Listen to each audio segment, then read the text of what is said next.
Hello বন্ধুরা, কেমন আছেন? আশা করি সবাই ভালো আছেন। অনেক সময় দেখা যায় যে আমাদের মোবাইল ফোনের গুরুত্বপূর্ণ জিমেইলের স্টোরেজটা কিন্তু পুরোপুরি ফুল হয়ে যায়, যার ফলে হচ্ছে আমরা বিভিন্ন সমস্যার সম্মুখীন হতে হয়।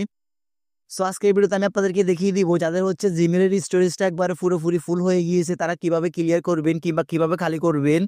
সো সম্পূর্ণ প্রসেসটি আমি এ টু জেড দেখিয়ে দিচ্ছি। তো আপনারা ধৈর্য সহকারে সম্পূর্ণ ভিডিওটি কন্টিনিউ করুন, তাহলে খুব সহজে আপনারা আপনাদের মোবাইল ফোনের যে কোনো জিমেইলের স্টোরেজ আপনারা খুব সহজে খালি করতে পারবেন কিংবা ক্লিয়ার করতে পারবেন। তো যে কোনো জিমেইলের স্টোরেজ খালি করার জন্য কিংবা ক্লিয়ার করার জন্য আপনারা জাস্ট চলে যাবেন আপনাদের মোবাইল ফোনের জিমেইল অ্যাপ্লিকেশনটিতে যাওয়ার পর আপনারা যে কাজটি করবেন, আপনারা উপরে দেখতে পারবেন এখানে জিমেইলের ফটো আইকন। তো আপনারা জাস্ট এখান থেকে হচ্ছে ফটো আইকনটির উপর ক্লিক করবেন।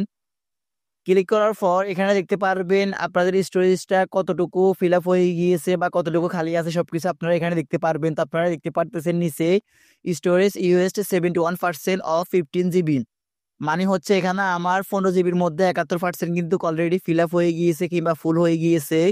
সো এখন হচ্ছে আমি এখান থেকে কিছুটা খালি করব। তো খালি করার জন্য আমি জাস্ট এখানে স্টোরেজ ইউএসড এই অপশনটির উপর ক্লিক করব। দেন ক্লিক করার পর আপনারা দেখতে পারতেছেন এখানে আমার কোন কোন অপশনের মাধ্যমে আমার জিমেলের স্টোরেজটা ফিল আপ হয়েছে কিংবা ফুল হয়েছে।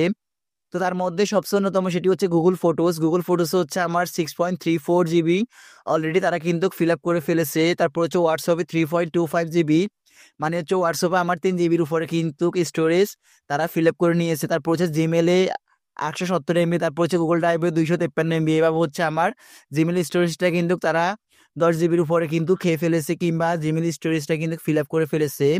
সো এখন হচ্ছে আমি এখান থেকে এগুলাকে ক্লিয়ার করব। সো আমার এখান থেকে হচ্ছে আমি গুগল ফটোস থেকে কিছুটা ডিলিট করব, তারপর হচ্ছে হোয়াটসঅ্যাপ থেকে ডিলিট করব।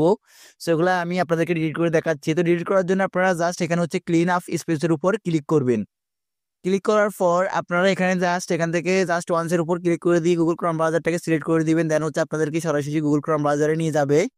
গুগল ক্রোম ব্রাউজারে নিয়ে যাওয়ার পর আপনারা যে কাজটি করবেন সেটি হচ্ছে আপনাদের সবচেয়ে বড় ফাইল যেটি, সেগুলো আপনারা খুঁজে বের করার জন্য আপনারা জাস্ট এখানে লার্জ ফাইলস এই অপশনটির উপর ক্লিক করবেন। দেন ক্লিক করার পর দেখতে পারবেন আপনার এখানে কতগুলা বড় বড় ফাইল রয়েছে, সবগুলা ফাইল কিন্তু এখানে আপনাদের চলে আসবে। তো সেখান থেকে হচ্ছে আপনারা বড় বড় ফাইলগুলোকে আগে ডিলিট করে নিতে পারবেন। আপনারা দেখতে পারতেছেন এখানে আমার অলরেডি কয়েকটা ফাইল রয়েছে যেগুলো একটু বড় বড়, তো আমি চাইলে সেগুলোকে ডিলিট করতে পারবো। ডিলিট করার জন্য আমি জাস্ট এখানে হচ্ছে ফাইলটির উপর ক্লিক করব। ক্লিক করার পর এখান থেকে হচ্ছে উপরে কর্নার থেকে ডিলিট আইকনটির উপর ক্লিক করব।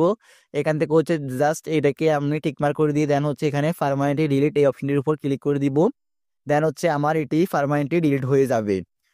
অ্যান্ড সবচেয়ে বড় বিষয় যেটা সেটা হচ্ছে আপনাদের সবচেয়ে বেশি গুগল স্টোরেজ খায় সেটা হচ্ছে ফটোসে, মানে গুগল ফটোসে। তো গুগল ফটোসের ফটোগুলো কিভাবে ডিলিট করবেন সেটা আমি আপনাদেরকে দেখিয়ে দিচ্ছি। সো আমার যেহেতু গুগল ফটোসটা আমাদের অলরেডি মোবাইল ফোন আছে, সেক্ষেত্রে হচ্ছে আমি গুগল ফটোসে গিয়ে সরাসরি আমার গুগল ফটোস থেকে কয়েকটা পিকচার আমি ডিলিট করে আপনাদেরকে দেখিয়ে দিচ্ছি।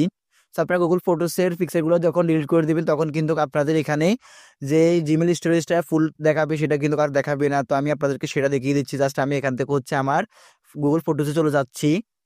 গুগল ফটোসে যাওয়ার পর এখানে হচ্ছে আমার অনেকগুলা ভিডিও কিংবা অনেকগুলা এখানে হচ্ছে ফটোস দেখাচ্ছে। তো আমি এখান থেকে কয়েকটা ফটোস এবং হচ্ছে কয়েকটা ভিডিও ডিলিট করে আপনাদেরকে দেখাচ্ছি। সো আমি এখানে জাস্ট এখান থেকে হচ্ছে আপনাদেরকে দেখানোর জন্য বা আপনাদের সুবিধার্থে আমি হচ্ছে এখান থেকে জাস্ট এই ফটোগুলো ডিলিট করব। সো আমি এই ফটোগুলো ডিলিট করতেছি। সাপোজ ধরুন আমি এই দুইটা ফটো ডিলিট করবো। ডিলিট করার জন্য আমি এই দুইটা ফটোর উপর ক্লিক করবো। ক্লিক করার পর এখান থেকে হচ্ছে জাস্ট নিচ থেকে ডিলিট আইকনটির উপর ক্লিক করবো। ক্লিক করার পর এখানে মুভ টু বিন এই অপশনটির উপর ক্লিক করবো। ক্লিক করার পর কিন্তু আমার এই দুইটা ফটো কিন্তু পার্মানেন্টলি ডিলিট হয় নাই, মাল্টিপল একটু ডিলিট হয়েছে। এখন হচ্ছে আমি পুরোপুরি ডিলিট করার জন্য এখানে দেখতে পারতেছি নিচে কালেকশন নামে একটি অপশন। তারপরে জাস্ট কালেকশন এই অপশনটির উপর ক্লিক করবেন। ক্লিক করার পর আপনারা দেখতে পারতেছেন এখানে বিন নামে একটি অপশন। তো আপনারা জাস্ট এই বিন অপশনটির উপর ক্লিক করবেন। ক্লিক করার পর আমি যে দুইটা ফটো কিছুক্ষণ আগে ডিলিট করেছি সেই দুইটা ফটো কিন্তু এখানে অলরেডি চলে এসেছে। এখন হচ্ছে আমি এই দুইটা ফটোকে এখান থেকে ডিলিট করবো। তো ডিলিট করার জন্য আমি জাস্ট এখানে হচ্ছে এটার উপর ক্লিক করে এটাকে সরাসরি তিনটাকে সিলেক্ট করে দিব। দেন নিচ থেকে আপনারা চাইলে রিস্টোর করতে পারবেন, দেন আপনারা ডিলিট করতে পারবেন। তো আমরা যদি ডিলিট করবো সেক্ষেত্রে আমি জাস্ট ডিলিট অপশনটির উপর ক্লিক করলাম।